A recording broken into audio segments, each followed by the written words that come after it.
我们今天主要给大家讲一下这个手机维修啊，也就是我们实操的话需要的哪些工具啊、设备啊、仪器啊这一方面的东西吧。因为这一块的内容呢，它涉及到我们网校、在校学员啊，就是包括网校会员和在校学员。因为在校的话，你们回去之后呢，肯定要自己开店嘛，是吧？自己开店的话呢，要置办一些工具、设备、仪器啊。还有就是我们网校会员的话呢，在家里面自己自学的话，他也要提前准备一些工具、设备、仪器。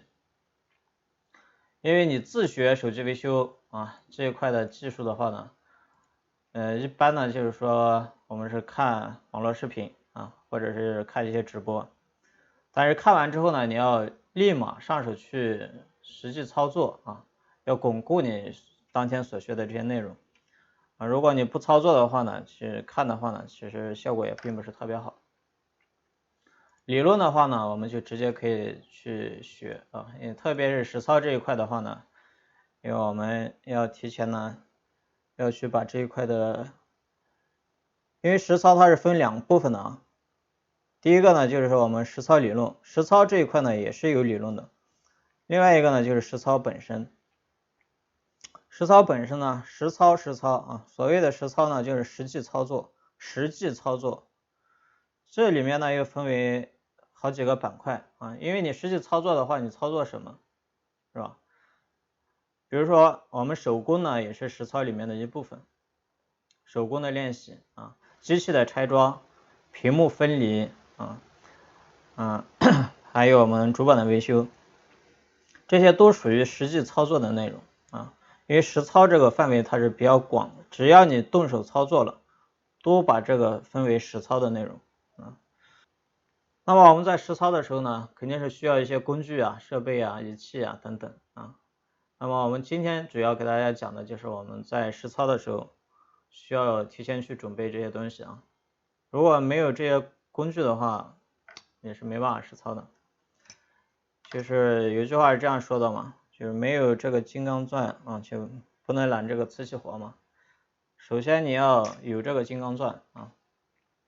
我们要做的是把我们的这些实操的设备啊，尽可能的打磨好，然后呢，我们才有这个去维修也好，去练手工也好，去解决实际问题也好，才有这样一个基础在这里。我这里给大家总结了大概有30几样东西啊，当然这30几样东西呢，我们一样一样的来看一下。首先我们需要准备的呢，就是这个维修桌啊，专用维修桌，维修专用的维修桌啊。在这里给大家推荐一款，这个是推荐款的。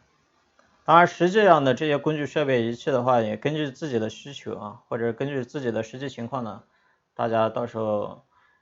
再去看啊。这个维修桌啊，你们可以在当地去订购，也可以在网上去买。当然，现在网上买的话也是很方便的啊。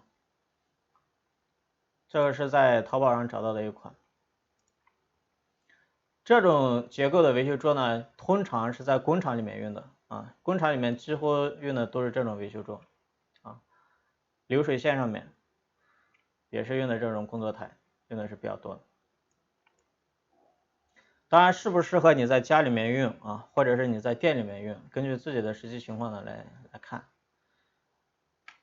就是我们购买这个维修桌的时候，我们需要注意哪些方面啊？给大家强调一下。建议大家呢去买这种双层的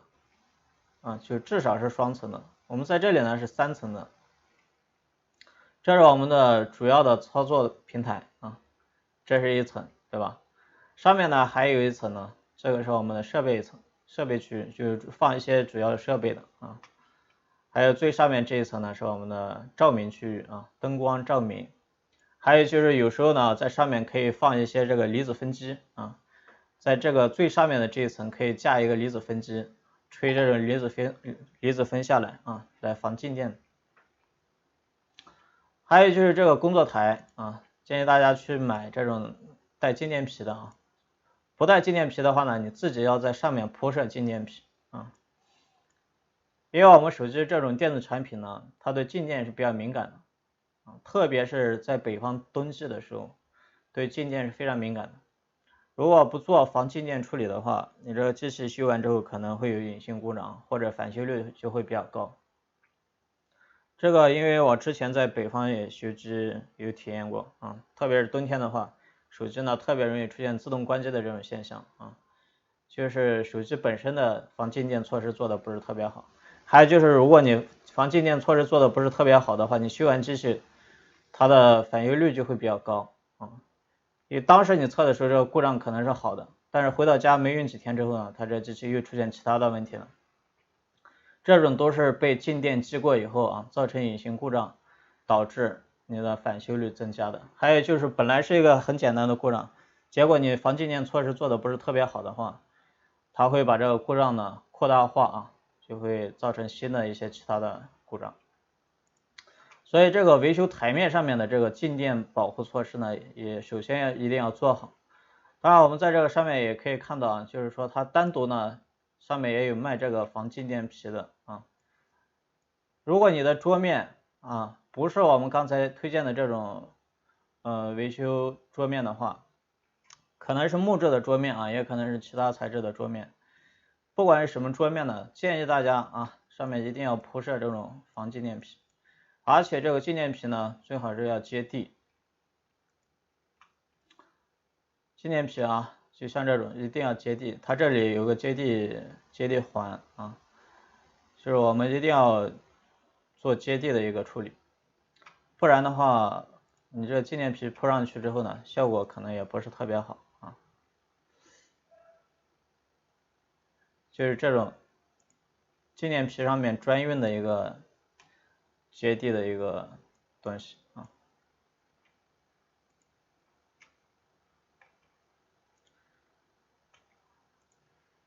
像这种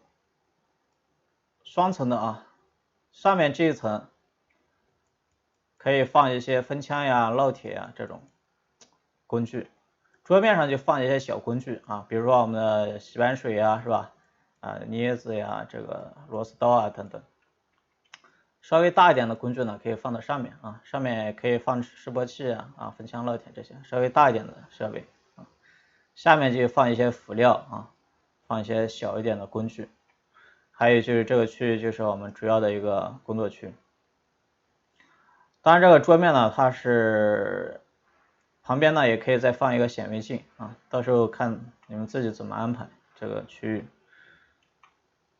这是维修桌啊，你就建议买这种。还有这种3层的话呢，它有一个好处就是上面可以装一个灯，是吧？因为我们维修桌面呢，光线一定要充足。如果维修桌面光线不充足的话呢，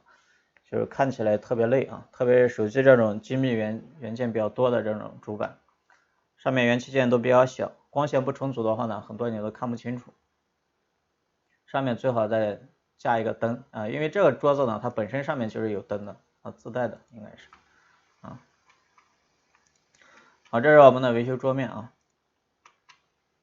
还有呢，我们需要准备一个就是热分枪啊，热分枪、分枪烙铁啊、直流稳压电源这3个东西，这是我们维修必备的3大主要的设备。分枪烙铁啊，直流稳压电源，就跟我们吃饭必备碗筷是一个道理，没有这个东西呢，你这个维修是根本没办法进行的啊。这是3个最基础的啊，也是最有必要的。分枪啊、烙铁，还有直流稳压电源。那么我们一个一个来说一下啊，先说一下这个热分枪。因为热分枪的话呢，它分为2种啊，一种呢是我们的直分枪啊，另外一种呢是螺旋分枪。我们参考一下学校的啊这个分枪。我们现在看到的这种呢，就是我们学校的啊最新出的安泰信的。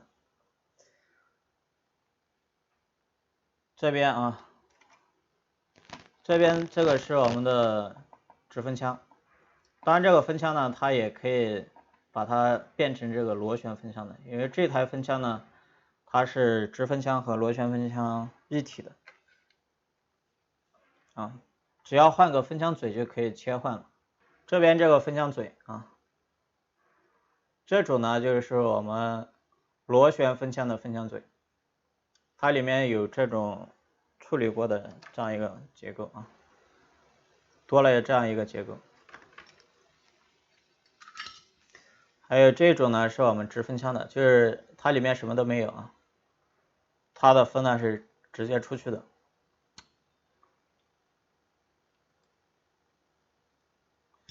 所以这种分腔呢，它只需要换这个分腔头啊，就可以实现直分腔和这个螺旋分腔的一个切换。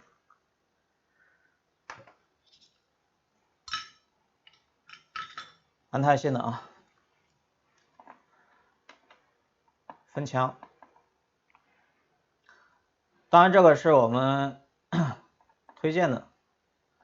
啊，如果你不喜欢这一款啊，你也可以自己去根据自己的实际情况呢去购买其他的款式啊。好，这边是直流稳压电源。这个直流稳压电源呢，修手机的通常都是0到15伏电压的，是吧？电流的话呢，这边最大是3安啊，它是0.5安到3安之间可以切换的。如果我们看这种比较精细的电流的话，切的这个0.5安这边，看这种500毫安以内的电流的变化，这个指针式的表头啊，看起来就比较清楚。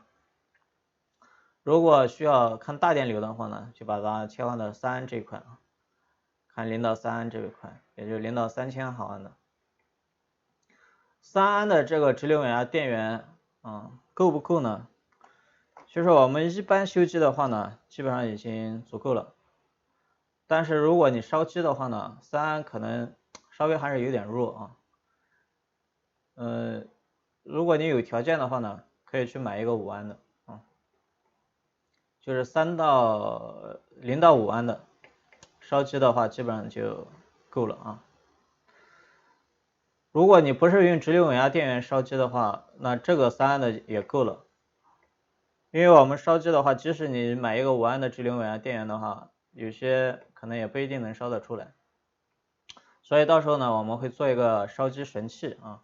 这个烧机神器呢，它是单独购买的，或者是你用这个两块电池啊，就手机上面不是有这个电池吗？啊，用手机上面的电池啊并联2块，也可以自制一个简易的烧机神器，这些都是可以的。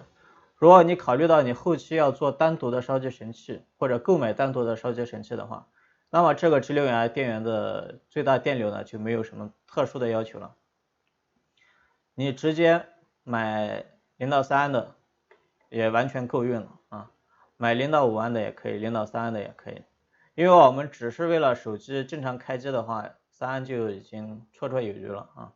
因为手机的正常开机电流呢，通常都不会超过3安，超过3安以上的都属于大电流了啊。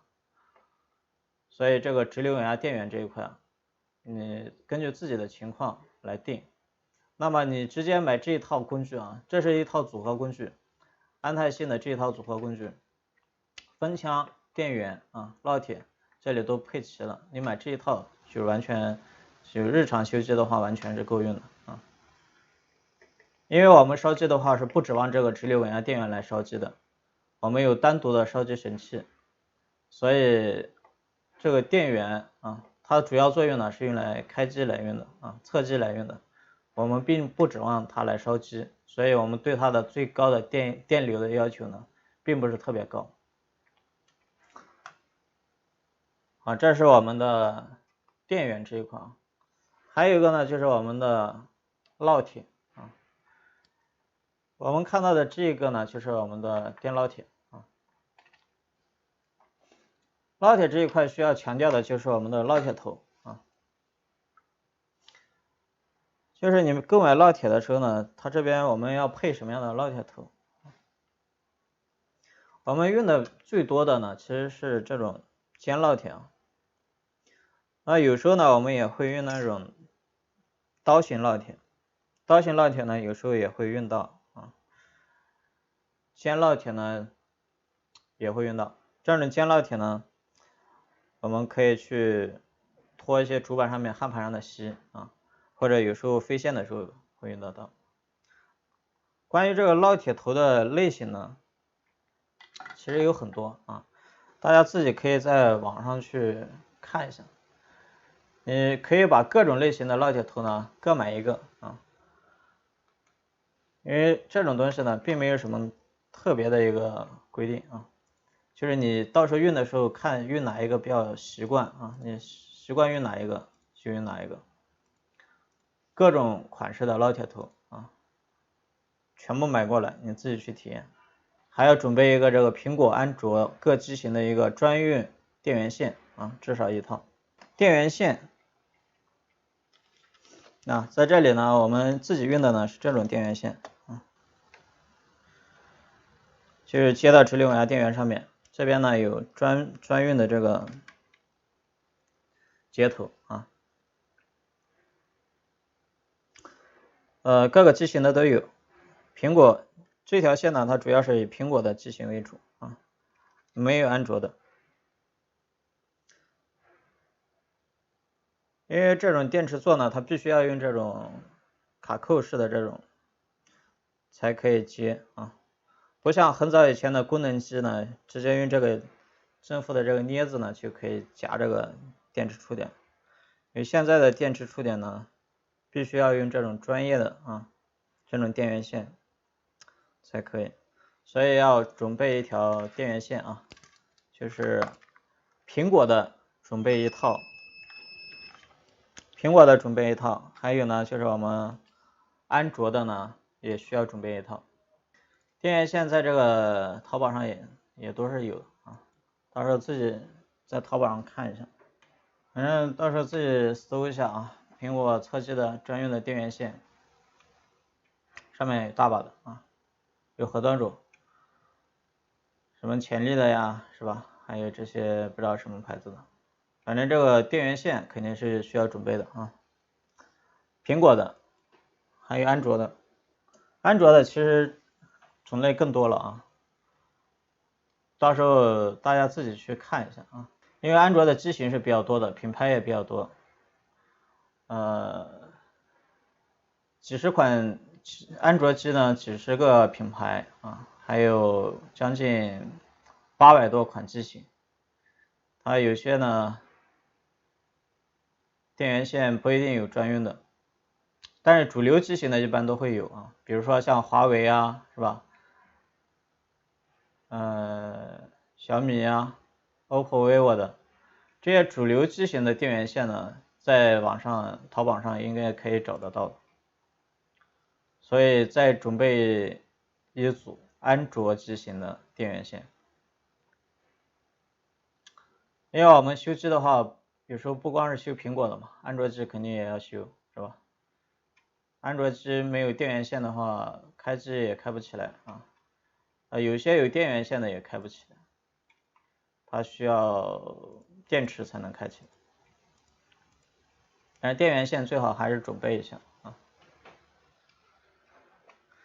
好，这就是我们刚才说了啊，维修桌、热风枪、电烙铁、直流稳压电源线啊，这几大件呢是我们修机的肯定是需要的。另外呢就是显微镜啊，至少可以放大45倍的显微镜一台，双目的或者3目的都可以啊，品牌不限啊，能看清楚就可以。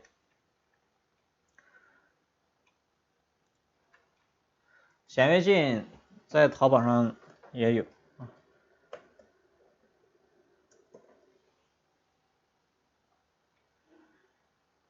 当然我们买的时候呢，不要买这种生物显微镜啊，这种生物显微镜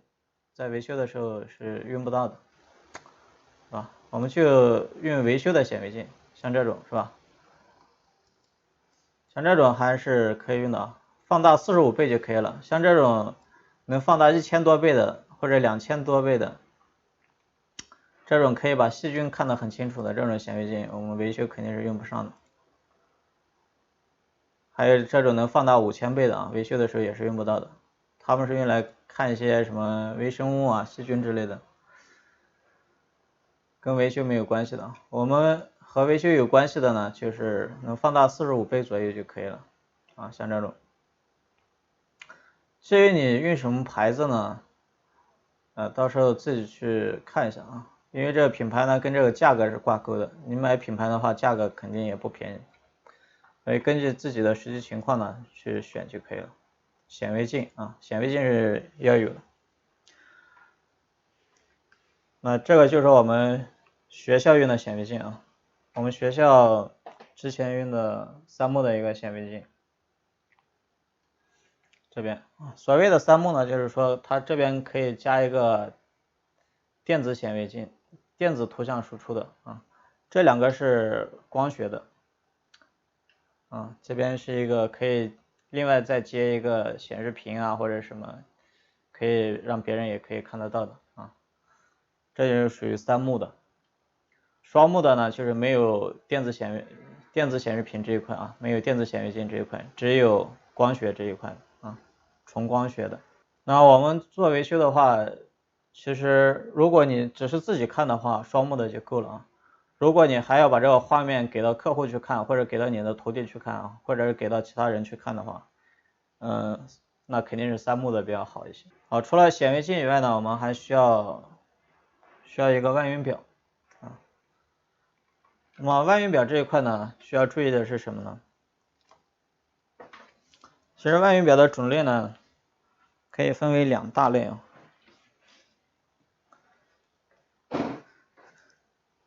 这是2种万用表。第一种呢，就是我们这个比较便宜一点的啊，胜利的，或者其他品牌的也可以。区别是什么呢？它的量程不是自动的啊，它是手动量程的。你看，不管是测电阻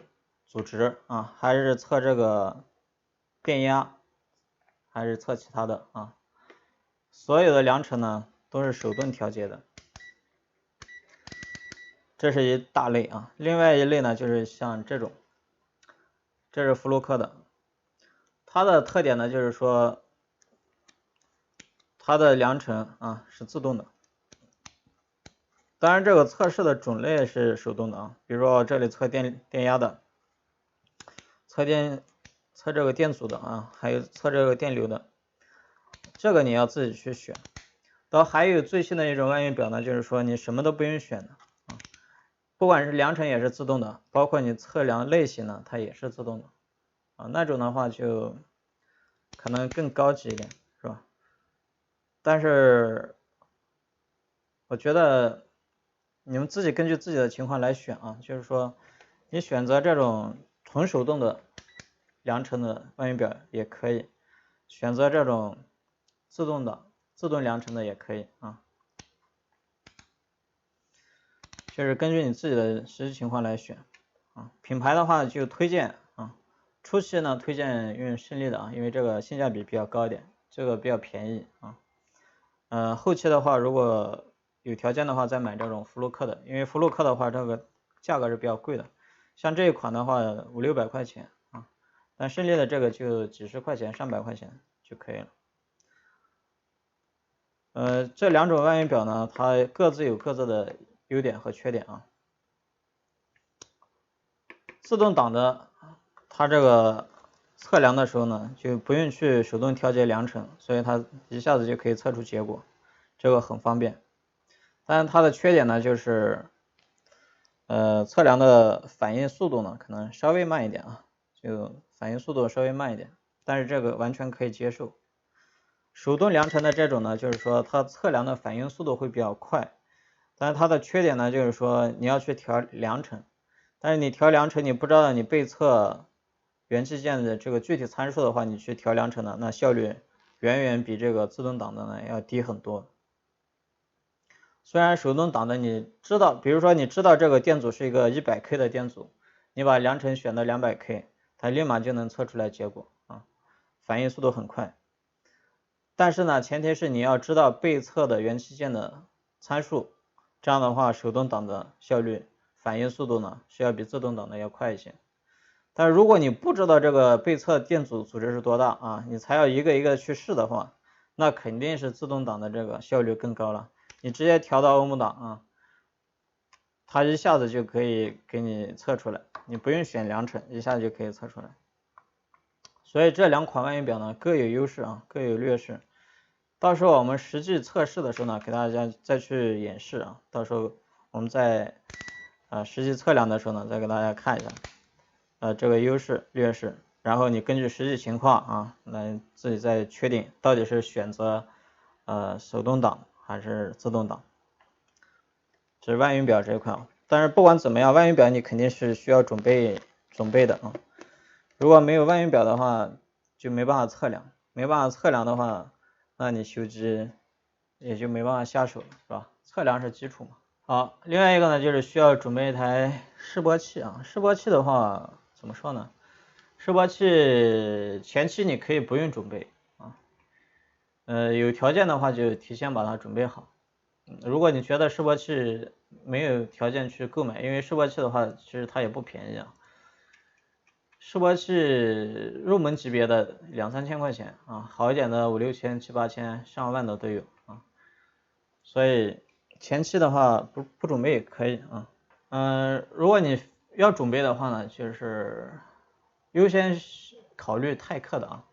因为泰克的这个做示波器的话，它还是比较好，因为它做这种测量工具、测试工具的话，都做的比较好。泰克的示波器呢，它看起来也比较好，就是测量的精度也比较高啊，也比较稳定，也比较耐用。其他的像一些国产的呢，就是它的性价比可能会稍微高一点啊，就功能比较多，价格也不是特别贵啊。像普元的呀这些，国产的就是普元的也还可以啊。就是进口的话，那就是泰克的。到时候自己根据自己的实际情况啊来看，到底是选择哪一个。当然还有其他的一些品牌啊，比如说像优利德呀什么之类的。当然这些我们自己也没有用过，我们现在主要用的就是泰克的，我们自己用的是泰克的示波器。这个，测量起来还是可以的啊。除了示波器以外呢，就是前面的这8个呢，基本上是属于大件啊。维修桌、热风枪、烙铁、直流源、电源啊，显微镜啊，万用表示波器，这个属于相对来说比较属于大件啊。剩下的这些东西呢，都属于辅料类的，属于辅料类的。最主要的呢，就是你要有一把好镊子啊，镊子对于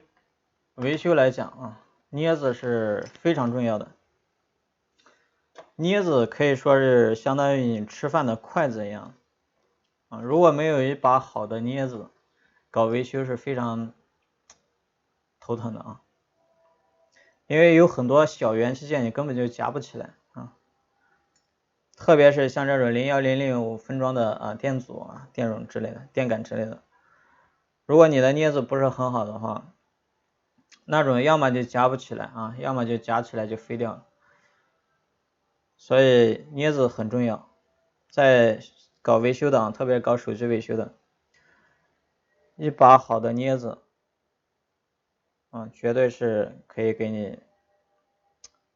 在维修方面增加很多信心。那么关于镊子这一块呢，我们就建议大家购买这种稍微长一点的这种镊子还有这个尖尽量的尖一点，手柄长一点。镊子长的话有什么好处呢？因为我们在风枪加热吹的时候呢，它可能会比较烫镊子稍微长一点，首先第一个呢，就是我们的握感会比较的舒服另外一个呢，就是它不太就是防止你风枪加热的时候它很烫，知道吧？烫到手就你可以把它稍微拿远一点，对吧？如果镊子很短的话，那你可操作的空间就比较小还有最主要的就是这个尖一定要稍微尖一点尖稍微要尖一点。再就是买这种镊子的时候呢，你看这个钢材稍微要好一点，不要买那种太软的镊子，因为太软的镊子搞两下这个尖可能就弯了，是吧？太软的镊子也不行。啊，买镊子的时候啊，建议大家买这种稍微长一点的，然后呢尖要尖一点的，再就是这个镊子本身的钢材呢要硬一点啊，这就是我们对镊子的一个要求。另外一个呢就是这个吸气带啊，吸气带在我们维修过程中呢使用的会比较频繁，在我们很多操作呢都需要使用到吸气带。那么关于吸气带啊有什么要求呢？吸气带最好是买这种牌子的啊，宽度的话2毫米左右。就是你买这个吸气带的时候啊，吸气带这样拉出来之后，你一捏，它不是那种特别容易散掉的啊就可以。吸气带也是非常重要的啊，如果选不好的话，吸气带用起来是特别的不爽啊。这种吸气带还是挺贵的啊，一卷的话好像是零售价是8块钱一卷，就这一卷是8块钱。还有市场上卖那种1-2块钱的，就建议大家不要去买。1-2块钱的那种用起来不是特别好用啊，因为我之前也用过那种1-2块钱的，不是特别好用。当然还有这种啊，也还行吧。就是你检查一下这个吸带，你往这边扯的话，它不容易扯开，是吧？不容易扯开。有时候有些吸带不行的话，特别差的那种吸带啊，就是你这样一扯的话，它很容易就扯开，一扯就散，或者你手这样一搓就散，那种吸带是不行的。因为我们吸带到时候要用吸带去处理焊盘，所以如果吸带特别容易散的话，是没办法用这种方法去脱吸的啊。当然你在购买吸带的时候，刚开始可能没有经验啊，有可能会买到不好的，多买几次啊，有经验了就没什么问题。很多经验都是花钱买出来的啊。减钱的话也是一样的啊，就是主要作用呢就是为了剪屏蔽罩或者是剪这个吸气带啊。一把好的剪钳呢，就是一剪下去，这个立马就断了，一下子就能剪断的这种啊，就比较锋利的。然后剪完之后，这个切口呢比较齐整，这种就是比较好的剪钳。我们需要一把好剪钳啊。第一个是剪吸气带啊，还有就是剪屏蔽罩。因为我们在维修主板的时候呢，有些地方的屏蔽罩啊，可能是需要被剪掉的。那如果没有一把好的剪钳的话，这个屏蔽罩是没办法剪。所以这个屏蔽罩啊，在剪的时候就需要一把好剪钳。那我们一定要准备一把剪钳啊，如果没有剪钳的话，屏蔽罩没办法剪啊，还有吸气带没办法剪。准备这个吸浆啊，这个吸浆呢需要准备3种，第一个呢是高温的啊，还有一种呢是中温的，还有一种是低温的。这3种吸浆呢都需要准备。在这里呢给大家看一下啊，当然我买的这个是阿毛的啊，它这个网上也有卖的，还有千柱的日本的，它这个网上卖的这个品牌有很多啊，然后我们都会买过来一点点的去试一下啊，看哪一个比较好用一点啊。我们万通也有自己的吸浆啊，但是你买什么品牌的我们不管啊，你根据自己的情况呢自己去选。但是呢，需要准备3种类型的吸浆啊。第一种呢就是高温吸浆，这种。我这里准备的吸浆的温度呢，它是熔点是217摄氏度、217摄氏度，还有高温的呢是260摄氏度的也有啊，200更高一点的好像也有，但是没有必要啊。我们手机上的高温吸浆的话，准备217啊左右的就差不多了。因为我们现在苹果原厂的这个吸浆呢，它用的应该也是200多度的啊，200具体200多少度呢，不太清楚啊，因为我估计应该是220啊左右。那么我们在这边呢是217啊，高温吸浆啊。为什么要准备这种高温吸浆呢？准备高温吸浆呢，不是让你维修来用的。因为在工厂的话，现在工厂的维修呢，它采用的是无铅的这种维修工艺啊，因为只要是涉及到出口的啊，特别是出口到欧美地区的，就必须要用无铅的这种工艺来进行维修啊，或者是进行生产。成品的话，必须是用无铅工艺来生产的啊，维修的话也必须要采用无铅的工艺。我们如果在工厂休息的话，特别是比如说像华为啊、OPPO、vivo 啊等等啊，国产的，还包括这种苹果啊，就更不用说了。只要是涉及到出口的这些品牌机型，全部都要采用无铅的工艺进行焊接。那无铅工艺进行焊接的话，它的锡膏呢，熔点通常都在200度以上啊，就是我们这种原版的这种锡啊，它的熔点基本上也在200度以上，原厂的锡。那么我们在国内搞维修呢，它要求并没有那么严，就是我们到目前为止可以采用有铅的锡浆或者锡膏呢，用有铅的工艺啊来进行维修。那有铅的工艺进行维修的话，它一个好处呢，就是维修起来操作比较简单啊，比较方便。它的缺点呢，就是不环保啊，因为铅这种重金属呢，它对人体是有害的啊，所以在中国国内，对维修行业并没有强制采取无铅的这种维修工艺，只是推荐大家使用无铅的工艺来焊接啊，但是并没有强制执行。如果是出口欧美地区的话，他们是强制要求你必须采用无铅的工艺进行焊接的啊。那么我们在这里准备高温锡浆呢，并不是为了让大家用无铅的工艺来进行焊接啊，主要的作用呢是为了我们方便后期进行练习训练的时候来用的。因为我们把这个芯片拆下来之后，我们不可能准备很多的主板啊，比如说我们要把这个 CPU 拆下来再装回去，只有反复的练习啊，经过大量反复的练习，我们的手工才会熟练，对吧？那我不可能啊，比如说这个 CPU 我要装100遍，那我不可能在这里准备100片手机主板，因为这个成本就会很高，是吧？那我要准备100片手机主板的话，那你想一下你要花多少钱呢？那么为了尽可能的接近啊，或者是把这个主板呢尽可能的反复进行利用，那么我们就需要准备一罐高温的这种锡膏啊，把它植完锡之后呢再装回去啊，来模拟出厂时状态的这种锡的一个状态啊。比如说出厂时候的这个原版的锡呢是高温锡，大概200多度，对吧？那么我们用这个植完锡之后装回去之后呢，这个芯片下面的这个锡呢，它的熔点也是200多度，那你再把它拆下来的时候啊，那种手感啊，就是接近于原版的这种锡的这种手感啊。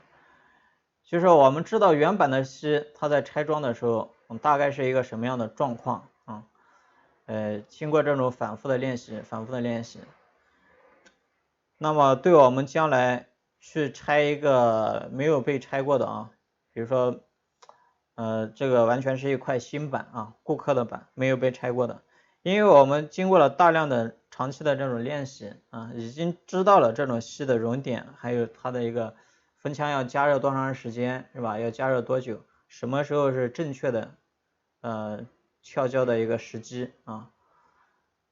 就是我们主要是练习这种手感来用的啊。就是我们把这个芯片拆下来之后啊，植上高温锡以后再装回去，再拆下来，再装回去，再拆下来，再装回去，再拆下来，反复的这样练习，你才能慢慢的形成这种生物记忆或者是肌肉记忆啊，你慢慢的在脑海里面就会形成一种生物钟啊，你就知道这个锡，这种熔点的锡大概要吹多久啊，吹多长时间，下面的锡它能融化到什么程度。但是如果我们平时练习的时候呢，用的是这种中温锡进行练习的话，它是中温锡的熔点是183摄氏度啊，它跟我们原厂锡的这种熔点是不一样的。那你用中温锡把它植好锡之后装回去，再拆下来，再装回去，再拆下来，你用中温锡练，其实意义并不是特别大，因为我们将来去拆板的话，你肯定是拆原厂的嘛，对吧？你更多的是拆这种它原版的这种高温吸的啊。那你中温吸练的次数再多，练的再久，你还是找不到这种手感，对吧？你还是找不到这个时机在哪里，就是我到底要吹多久？这就是为什么我们一定要准备一罐高温吸的原因。准备一罐高温吸的最主要的目的就是为了让你重复的、反复的去把它练习来找这种高温吸它的熔点翘胶的时机，以及这个就是说你这个芯片你这分腔吹半天之后，到底什么时候能把它吹融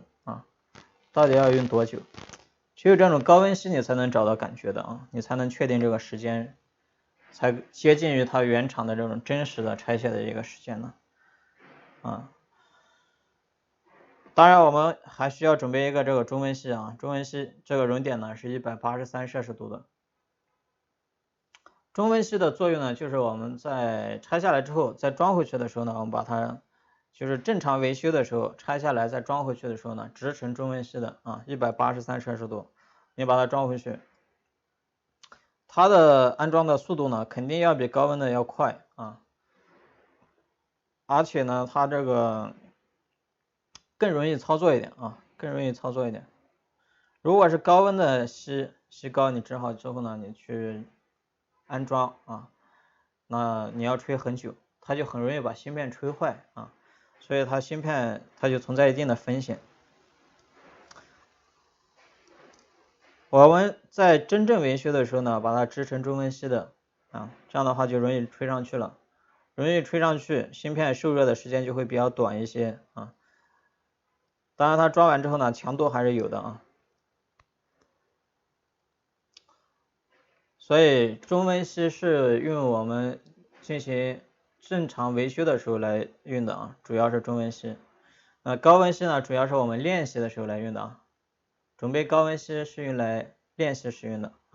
那么中温吸呢，是我们正常维修的时候来用的。这种就是相当于什么感觉呢？相当于在驾校学车我们一个学的是手动挡，还有一个是自动挡，是吧？那你刚开始学手动挡，学完之后，自动挡是不是也就会开了差不多就是